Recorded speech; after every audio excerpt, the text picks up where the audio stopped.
निर्जला एकादशी है। जो व्यक्ति साल भर एकादशी नहीं कर पाता, यदि वो कि ज्येष्ठ शुक्ला एकादशी जो कल है, अगर कल की एकादशी कर ले तो उसको पूरे वर्ष की एकादशियों का फल प्राप्त हो जाता है। एकादशी का फल क्या है? भगवत प्राप्ति, भगवत प्रसन्नता। ठाकुर जी प्रसन्न होते हैं। एकादशी के विषय में बहुत लोगों के मन में बातें, मैं थोड़ा सा उस पर बोल के फिर नंदोत्सव करेंगे। एकादशी क्यों की जाती है? पहली बात, हमारे यूनिवर्स में भी ठाकुर जी ने सबको एक एक दिन की छुट्टी दे रखी है। सब लोग अवकाश पे जाते हैं। तब अन्न ने कहा मेरा अवकाश कब? तो ठाकुर जी ने एकादशी का दिन अन्न को अवकाश के लिए दिया है। उस दिन यदि कोई आपकी छुट्टी है, उस दिन भी बॉस फोन करे आओ ऑफिस, मन में 4 गालियां निकलती हैं। संडे है और एक दिन पहले सैटरडे को प्रिंसिपल का मैसेज आ जाए सारे बच्चों के पास, कल स्कूल आना ही पड़ेगा। बच्चे क्या कहते हैं? हमारी प्रिंसिपल बड़ी वो है, ताड़का है पूरी। बताओ, संडे को भी बुला रही है स्कूल में, कौन जाता है? छुट्टी पर, अवकाश पर किसी को भी कार्य करना प्रिय नहीं होता। ये एक सामान्य भाषा में समझा रहा हूं ताकि आपको समझ में आवे। इसकी वैदिक भाषा भी है। तो एकादशी के दिन अन्न का अवकाश होता है। उस दिन अन्न नहीं पाना चाहिए। आप कहें अगर खा लें तो क्या होगा? अब दूसरी बात सुनो, पाप ने भगवान से प्रार्थना की कि नाथ मैं सहजता में तो किसी को प्राप्त होऊंगा नहीं, कोई गलत करेगा तो ही मैं उसको लगूंगा, और इस कारण से मेरा प्रचलन तो बहुत सूक्ष्म हो जाएगा। जबकि कलिकाल में बहुत प्रचंड है पाप, लेकिन फिर भी ठाकुर जी से प्रार्थना की तो ठाकुर जी थोड़े दयावान तो हो गए। बोले कोई बात नहीं, पाप तुमको भी हम एक सहजता दे देते हैं। बोले क्या? एकादशी के दिन जो अन्न सेवन करेगा उसको तुम सहज लग जाया करोगे, इसलिए एकादशी के दिन अन्न नहीं खाते। अन्न में पाप का निवास होता है उस दिन। इसलिए अतिवृद्ध, रोगी, गर्भवती माताएं और छोटे बालक, इनको अधिकार है, ये पा सकते हैं। बाकी आप स्वस्थ हैं, बिल्कुल ठीक हैं, उचित स्वरूप स्वभाव में हैं, तो उस दिन आपको केवल फल आहार करना चाहिए। फलाहार की भी एक अलग डेफिनेशन हो गई है हमारे समाज में। कूटू की कचौड़ी, कूटू की पकौड़ी, रागी के डोसा बन रहे हैं महाराज। एक जगह तो कूटू का पिज्जा बन रहा था। लोग उस दिन भी फलाहार के रूप में, हमारे वृंदावन में तो नहीं, पता नहीं कहां मैंने देखी थी, एक शॉप का ही नाम था फलाहारी, और एकादशी के दिन उसमें भी भरमार पड़ी। बोले जो आइटम खाना होगा, पानी पूरी भी है फलाहारी। इसका मतलब कोई एकादशी का क्या मतलब हुआ? फिर आपने केवल अन्न छोड़ना ही एक उचितता समझ ली। खा तो सब रहे हो, बल्कि और दिन तो आपकी कैलोरीज इतनी नहीं बढ़ती होंगी। एकादशी के दिन जो खाते हैं, अगर रोज एकादशी वाला भोजन हो जाए तो 1 महीना में व्यक्ति का 15 किलो वजन बढ़ जाएगा। ऐसी ऐसी सामग्री एकादशी पे खाते हैं।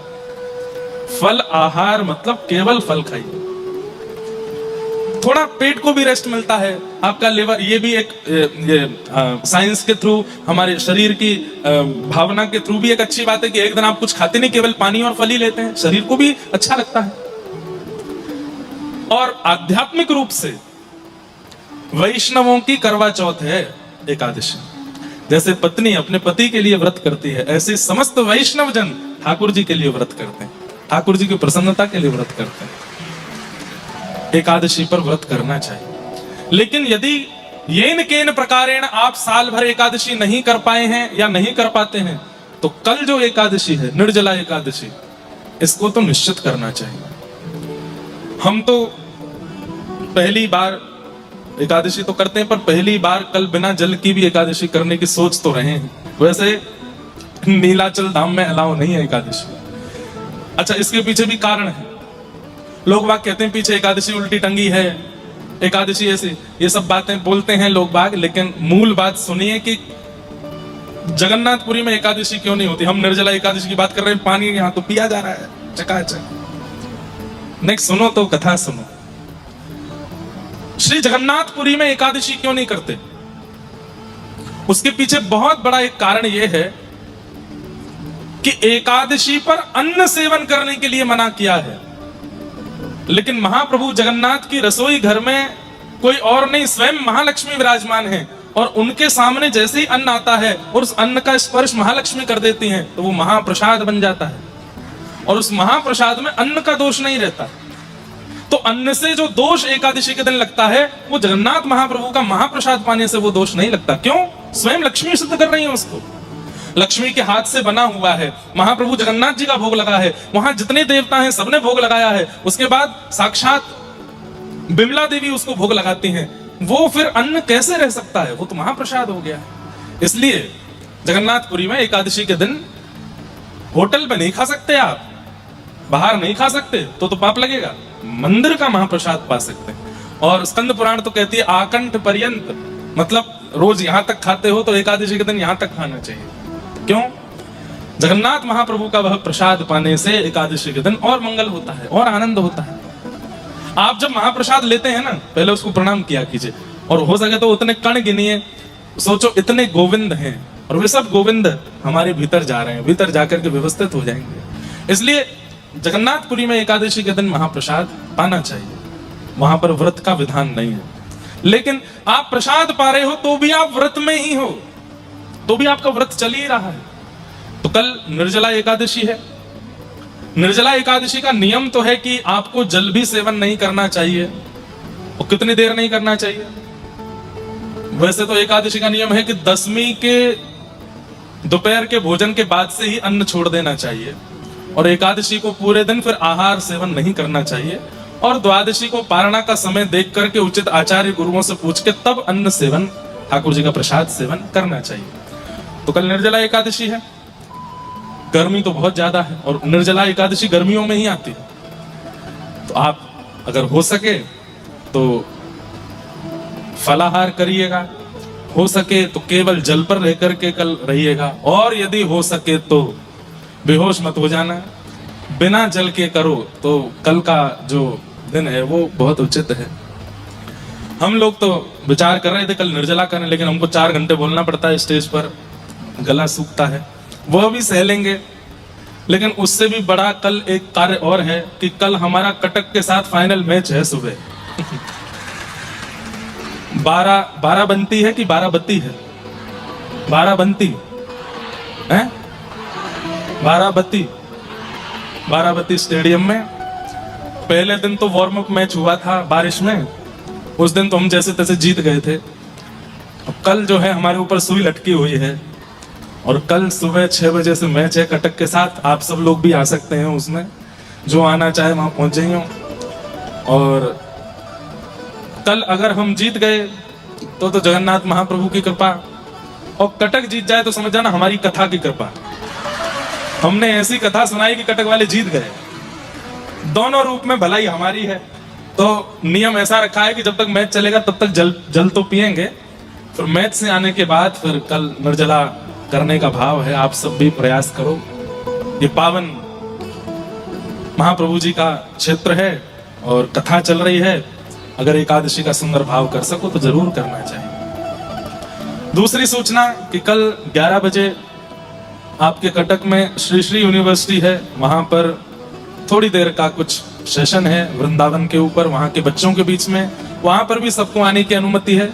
जो वहां आ सके वो वहां आ सकते हैं, सुबह 11 बजे से श्री श्री यूनिवर्सिटी।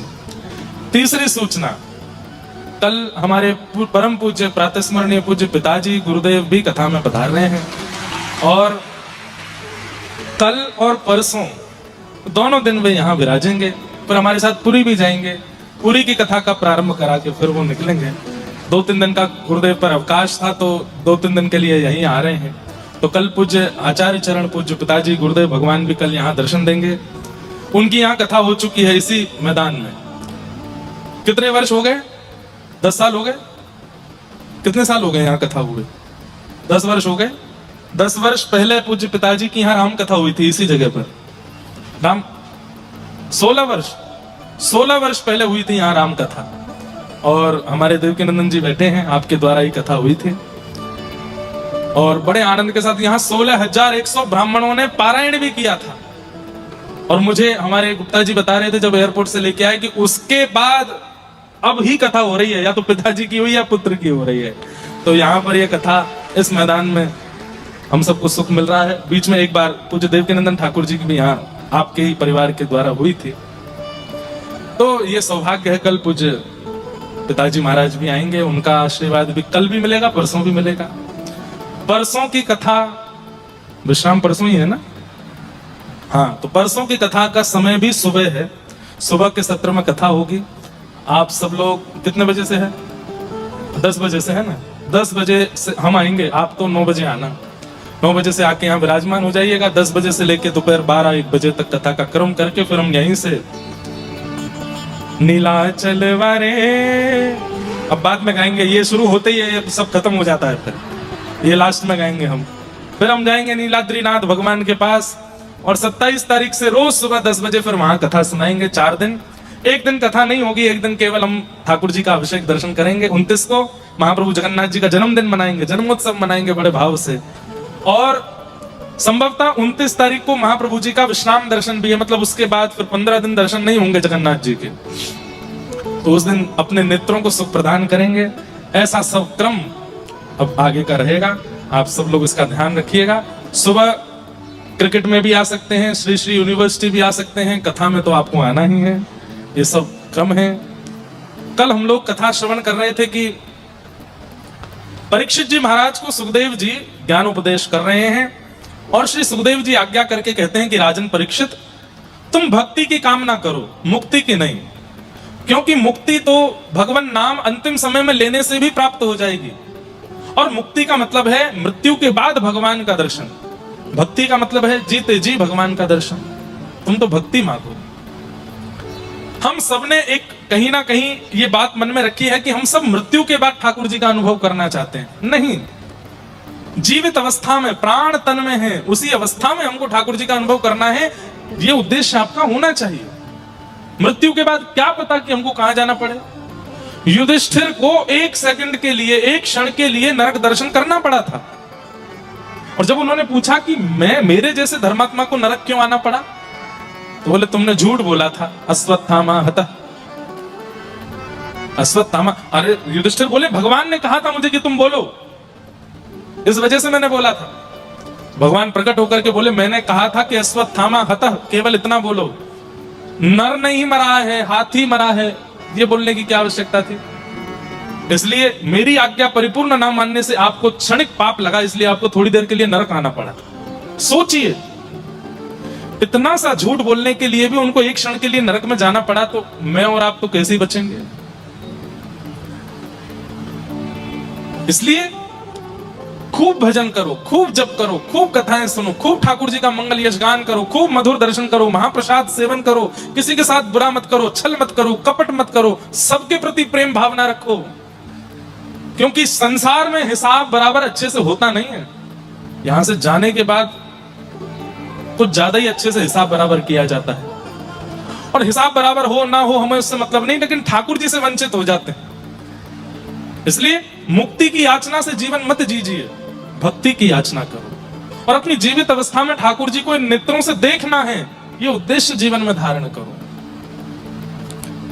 संसार के जिस सुख के लिए, संसार के जिस भोग के लिए, संसार के जिस आनंद में कभी कभी हम पड़ जाते हैं, वो इतना आनंददायी है नहीं जितना दिखता है। मुझे छेना पोड़ा बहुत अच्छा लगता है, लेकिन कितना, उसकी एक क्वांटिटी है, उसकी एक लिमिट है। उससे अधिक यदि वो मुझे मिलने लग जाए तो आप छेना पोड़ा दिखाएंगे और मैं भागूंगा, दिखाओ भी मत। दायरे से ज्यादा, लिमिट से ज्यादा इस संसार की कोई भी वस्तु यदि आपको मिल गई तो उससे आपका मन ऊब जाएगा। लेकिन ये जितने आपको मिल जाए, कथा जितनी आपको मिल जाए, सत्संग जितना आपको मिल जाए, भगवत प्रेम जितना आपको मिल जाए, मन भरेगा नहीं। मन सदैव रिक्त ही रहने वाला है, खाली ही रहने वाला है और आनंद में परिपूर्ण ही रहने वाला है। परिपूर्ण होकर के भी जगह रहेगी। ऐसी वस्तु को स्वीकार कीजिए ना। उस वस्तु को सेवन करने से क्या, जो कुछ समय बाद सुख देना बंद कर दे। संसार की हर वस्तु, एक नाम बता दीजिए मुझे कि ये वस्तु महाराज जी कांस्टेंट सुख देती है संसार की, न कोई नहीं हो सकती। पत्नी बहुत अच्छी लगती है, पति बहुत अच्छा लगता है, कब तक? कुछ दिन, उसके बाद निभाना पड़ता है। वहां भी ज्यादा प्रियता का अनुभव नहीं होता। फोन है, गाड़ी है, घर है, कपड़े हैं, ब्रांड्स हैं, और भी सारी हमारी इच्छाएं हैं, सबका एक लिमिट है। आप कहीं मेरा पॉडकास्ट था, वहां मैंने एक बात कही थी, ज्यों-ज्यों हम बड़े होते जा रहे हैं, हर वर्ष अपने जन्मदिन पर हमारा सुख घटता जा रहा है। 5 वर्ष का बालक, 6 वर्ष का बालक, 7 वर्ष का बालक, वो अपना जन्मदिन कितने उत्साह से मनाता है। 12 वर्ष का, 13 वर्ष का, 18 वर्ष का, 20 वर्ष का, 25 वर्ष का। लेकिन 25 के बाद 26वां जन्मदिन आता है ना, आनंद नहीं आता। फिर उसके 3-4 साल बाद 30वां जन्मदिन आता है, सब लोग उसको शुभकामनाएं दे रहे होते हैं, वो कहता है यार 30 का हो गया। 35वां जन्मदिन आता है, रात में 12 बजे सो ही रहा है, उसको दुनिया जाके उठाती, उठ जा भाई तेरा जन्मदिन है आज। अच्छा कितने का होगा? 35, 40, 45, 50 पर तो कोई अगर शुभकामना देता है ना, तो वो शुभकामना देने वाला बुरा लगता है, क्यों बोल रहा है यार, 50 का हो गया। आप देखें घर के बड़े बुजुर्ग लोगों का जन्मदिन बच्चे मनाते हैं तो उनको कोई ज्यादा एक्साइटमेंट नहीं रहती, ठीक है बच्चे कर रहे हैं, बच्चे कर रहे हैं। संसार का ये स्वरूप है, हर वस्तु से आपका मन ऊब जाएगा एक दिन। तो मन ऊब जाए उसकी प्रतीक्षा क्यों कर रहे हो? पहले से ही उसकी वास्तविकता समझ करके दूर रखिए ना, उससे डिटैच रहिए। ज्यादा अटैचमेंट क्यों कर रहे हो? और जो कांस्टेंट सुख देने वाले हैं, अंतिम श्वास तक आपको आनंद देने वाले हैं, उनसे अटैच्ड हो जाइए। और वो एक ये है, ये हमेशा सुख देने वाले हैं, हमेशा आनंद देने वाले हैं।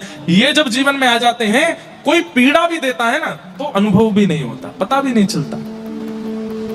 ऐसा आनंद देते हैं ठाकुर जी। भक्ति की याचना करो। तब सुखदेव जी महाराज ने चरणों में प्रणाम, परीक्षित जी महाराज ने सुखदेव जी के चरणों में प्रणाम करते हुए कहा, भगवान अब मुझे मुक्ति की याचना नहीं है, भक्ति बताओ। और यहीं से सुखदेव जी फिर सुनाना प्रारंभ करते हैं। सृष्टि का प्रसंग सुनाया, चतुश्लोकी भागवत सुनाई, तत्पश्चात कपिल देवहूति संवाद सुनाया, ध्रुव जी का प्रसंग सुनाया। मैं सारे प्रसंगों को प्रणाम करते हुए नंदोत्सव में चलूंगा। ध्रुव जी का प्रसंग सुनाया, ध्रुव जी के पूरे वंश का वर्णन किया। इसी में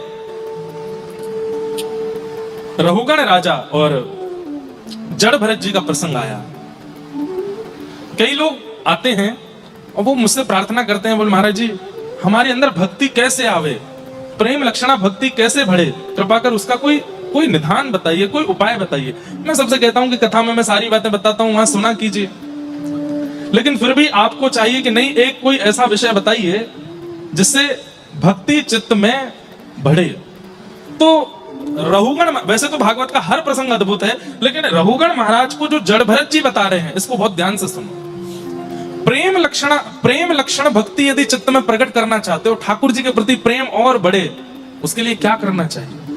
तब वे कहते हैं कि रहुगण तपसा न याति, न चेत् जयाने वपणात् गृहीत्वा, न छन्दसा नैव जलाति सूर्ये, बिना महत्पादरजोभिषेकम्।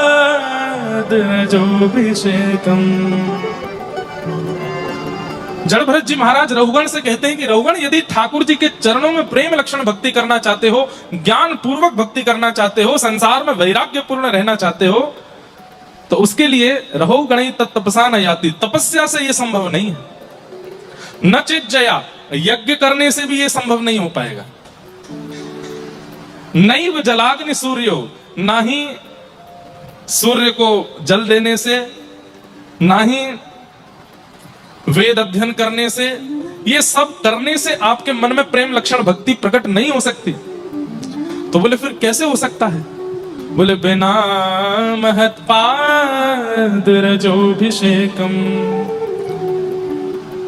वैष्णव जनों के, महत जनों के, भगवत जनों के, भगवत कैंकर्य करने वाले भक्त जनों का जब तक संग नहीं करोगे, उनके चरणों में प्रणाम नहीं करोगे, उनकी बात रूपी चरण रज से अपने आप को स्नान युक्त नहीं कराओगे, तब तक तुम पर कृपा नहीं हो सकती।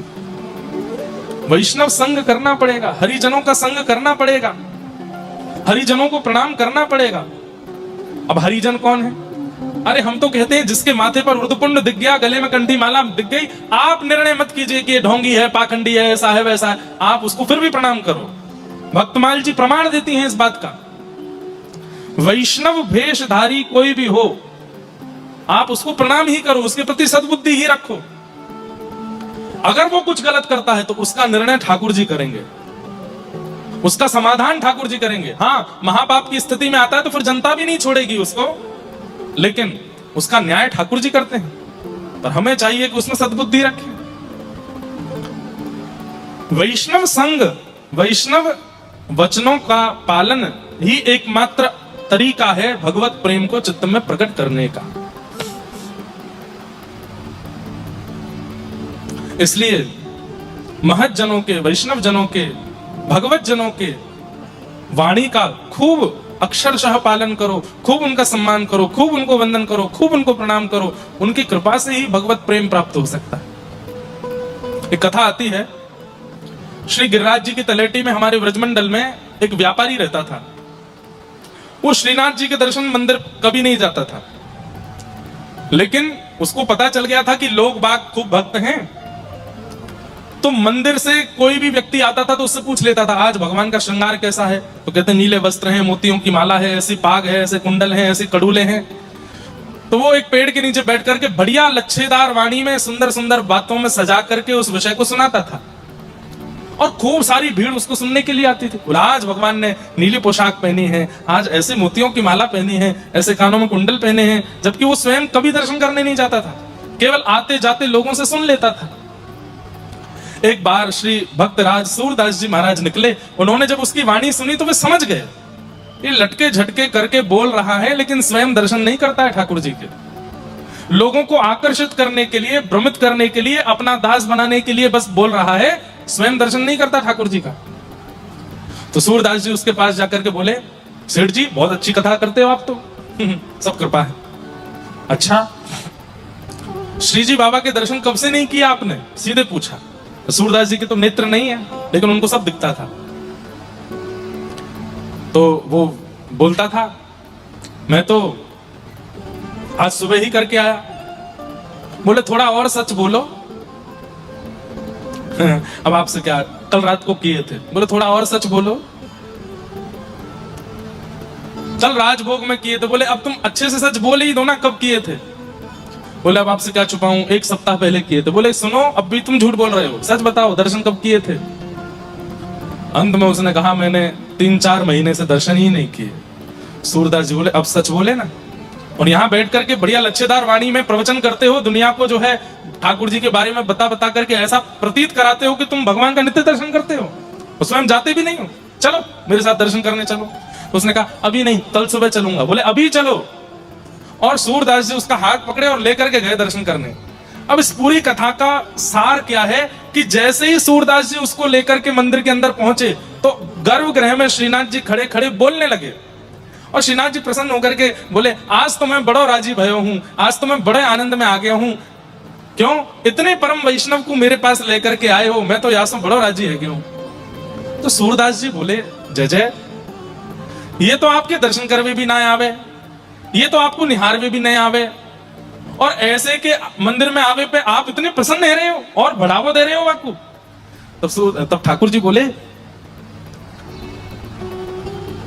मैं याके दर्शन करके इतना प्रसन्न यामारे है रहा हूं क्योंकि मेरो प्रिय सूरदास जाको हाथ पकड़ करके लेके आयो है, वो कोई सामान्य नहीं होगा, कोई श्रेष्ठ होगा।